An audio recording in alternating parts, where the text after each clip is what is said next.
What a mess. Absolutely. Can't be easy for the royal family to see all of this going on and, you know, not being able to comment and put your Never complain, never explain. Well, exactly. Now, we want to return to what happened last week in the Irish capital. Last Thursday it was, when riots broke out. The Irish government are under fire with politicians' complacency about violent anti-immigrant groups accused of for the outbreak. But the Irish Taoiseach, Leo Varadkar, has asked people to avoid connecting crime with migration, saying it's not right. And there's also this secondary issue of new hate speech laws that are being brought in Ireland, seemingly in response. Yes, so let's speak to talk show host and broadcaster Niall Boylan to give us the very latest.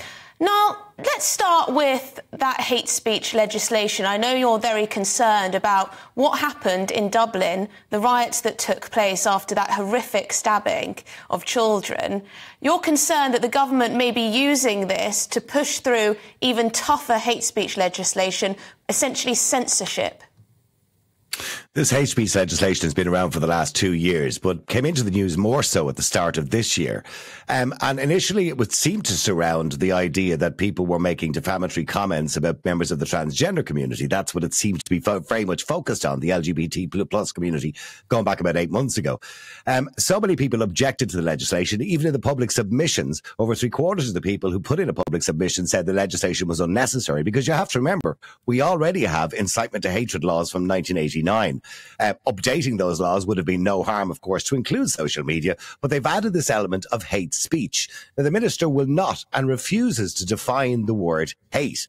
And she was asked numerous questions in interviews about, you know, would J.K. Rowling, for example, come under this legislation? And she went, no, that'll be okay.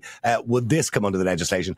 Oh, well, maybe that would. So in other words, nobody actually knows what she means by the word hate. So people have huge concerns now that if you even voice an opinion on something or something you doesn't like, in other words, this is very subjective and open to the interpretation of a person, you could find yourself in trouble. And the most concerning part of the legislation is if a member of An Garda Síochána, our police force, suspect you might be in possession of hateful material, i.e. somebody has sent you a silly meme that might, by some people's definition, be racist or homophobic, and they can get a court order that morning in a district court, not a high court, district court, just like that, go into your house, take your devices, and if you're in possession of it, you can be charged, fined, and go to jail. And not only that, so can your employer, depending if you did it on work time. I mean, this is the most Orwellian piece of legislation anybody has ever seen. We're being laughed at around the world. Elon Musk has quoted as saying that Leo Varadkar hates the Irish people.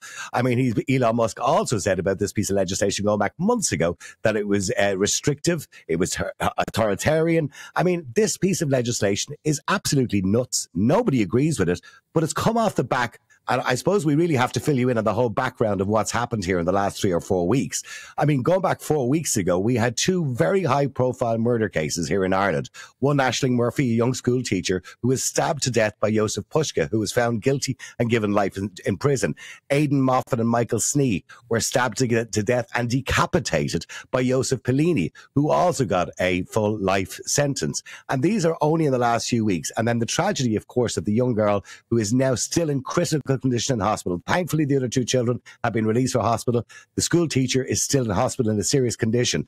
And the riots that happened or ensued afterwards, what the government are doing is associating the riots with anybody who disagrees with immigration or immigration policy, which is not the case at all, because those rioters, they don't have any political motive. They're just gombeans. They're just idiots who just went out, decided to cause trouble and took an opportunity to loot shops, to set fire to buildings.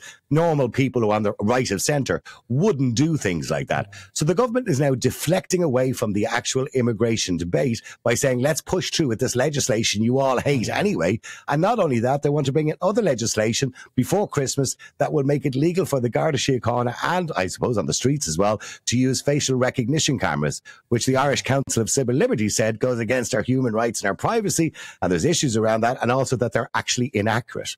So it's a huge political football where you've got Sinn Féin, the opposing party in government, mind you, not doing a great job, probably the worst opposing party in the history of the Irish state, because they seem to go along with everything the government says, but they're now demanding the resignation of the Justice Minister. They're demanding the resignation of the Chief of Police because they believe it was so badly organised last week, and all they're doing is blaming social media on everything.